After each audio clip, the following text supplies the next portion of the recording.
Les études du Dr Lenoir prouvent indubitablement qu'un chandelier est bien plus mortel qu'un revolver. Tout à fait. La 11e d'infanterie de l'armée américaine compte d'ailleurs passer commande pour plusieurs millions de chandeliers de précision. Mon regretté époux, Monsieur Rose, s'est lui-même suicidé de 17 coups de chandelier. En ne me laissant qu'une indécente fortune et un immense empire immobilier, pour seule consolation. Quelle coïncidence. N'est-ce pas aussi ce qui a tué votre père, Madame Pervenche? Oui, je sais, il faut quand même mettre les 6 personnages même quand on n'est que 5 joueurs.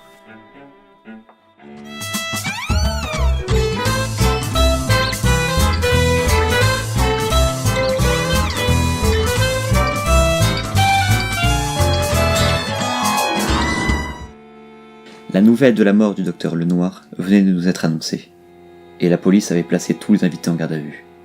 Par chance, nous sommes tous très riches et avons au moins un ami haut placé dans le gouvernement.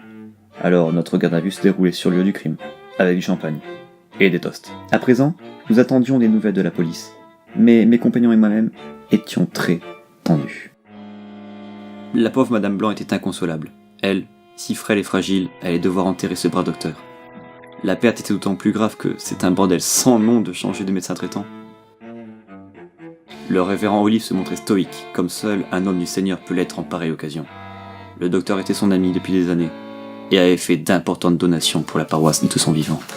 Il était en paix avec le Seigneur. Mais apparemment, le Seigneur n'était pas en paix avec lui.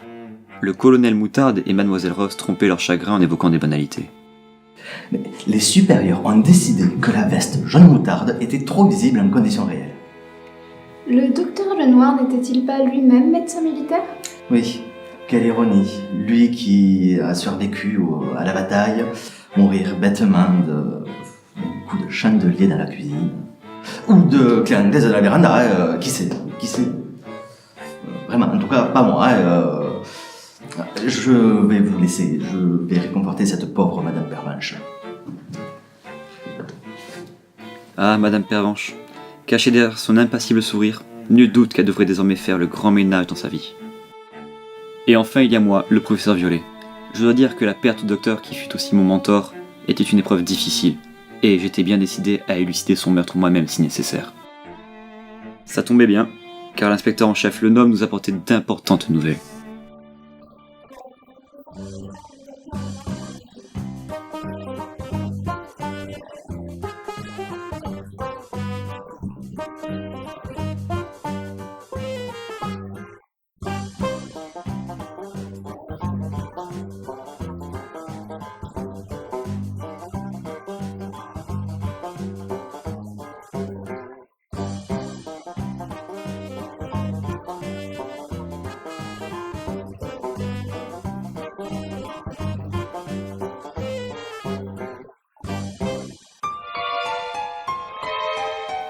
C'était mal embarqué.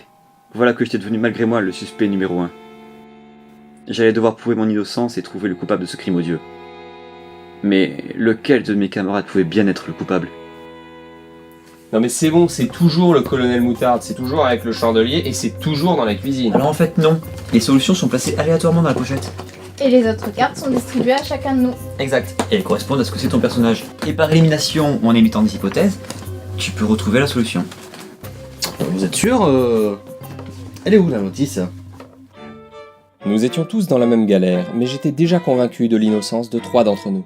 Je ne pouvais pas songer que la délicate Madame Blanc fût coupable. Et bien que je ne sache rien d'elle, Madame Pervenche n'avait pas la carrure d'une criminelle. Cela ne laissait qu'un suspect possible.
fais chier, j'étais à 2 cases. Peut-être, mais moi j'étais déjà à la salle de bal. Mais c'est pas la bonne réponse.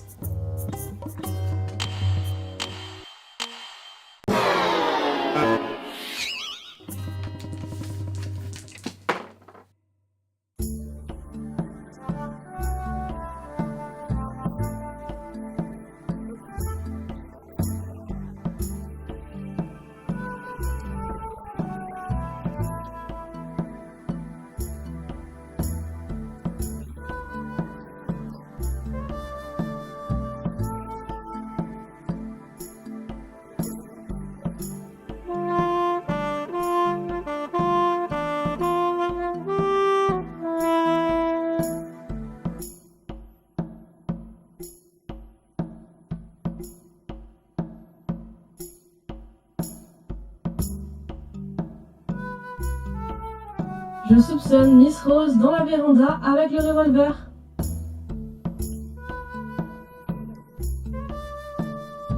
Merci, très cher. Je suis pas convaincu de l'efficacité du système pénal dans le Cluedo. D'autant que ton hypothèse est incorrecte.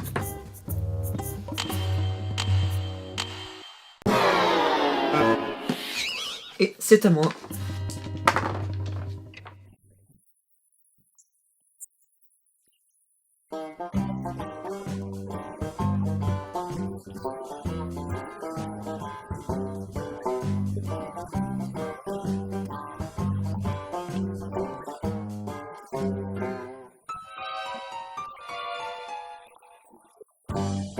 Plus l'enquête avançait, plus l'incompétence de l'inspecteur-chef semblait évidente. J'avais recoupé toutes les informations dont je disposais grâce aux hypothèses des autres invités. J'avais déjà éliminé 2 lieux. Pendant le meurtre, j'étais dans la bibliothèque, et un bruit m'avait attiré dans la salle de billard. Le revolver n'avait pas tiré depuis la guerre, et la clé anglaise restait recouverte de poussière. Mademoiselle Rose avait retoqué l'hypothèse du colonel, et je venais d'écarter celle de Madame Leblanc. Mais rien ne me permettait à ce stade d'en savoir plus. Je devais avancer à tâtons, mais méthodiquement.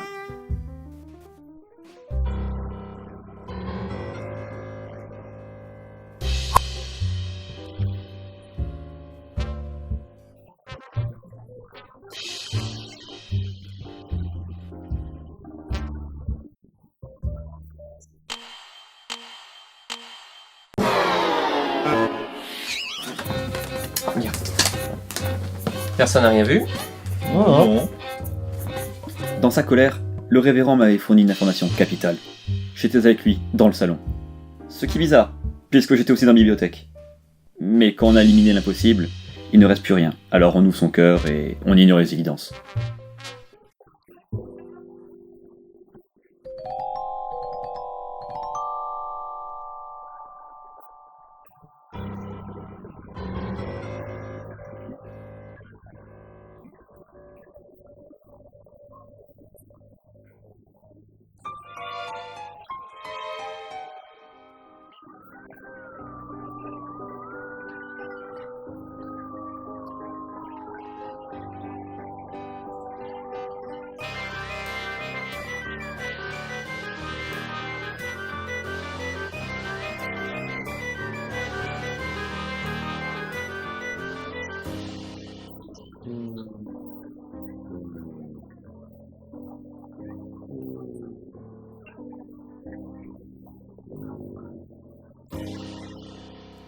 Malgré les cris du révérend qui clamait son innocence, personne ne le croyait. Moi seul savais qu'il était avec moi dans un lieu où je n'étais pas sûr de me trouver. Mais la procédure m'interdisait d'en apporter la preuve. Cependant, l'enquête n'était pas terminée, car il fallait encore trouver le lieu du crime et confirmer le chandelier. Les hypothèses de Mademoiselle Rose et de Madame Leblanc allaient être déterminantes.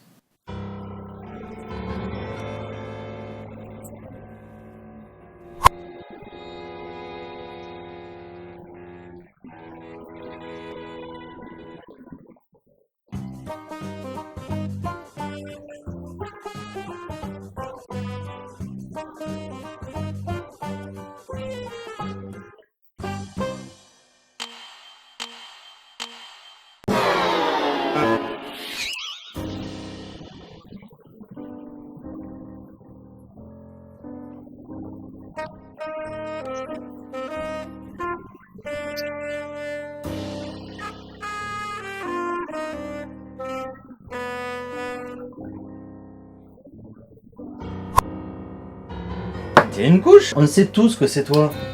Non, c'est pas moi. Oui, mais personne te croit. J'ai la carte. Ça peut pas être moi. J'ai un alibi. J'ai la carte. T'as qu'à la prouver, toi, ton innocence. Moi non plus. Alors là, j'ai rien.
J'ai gagné.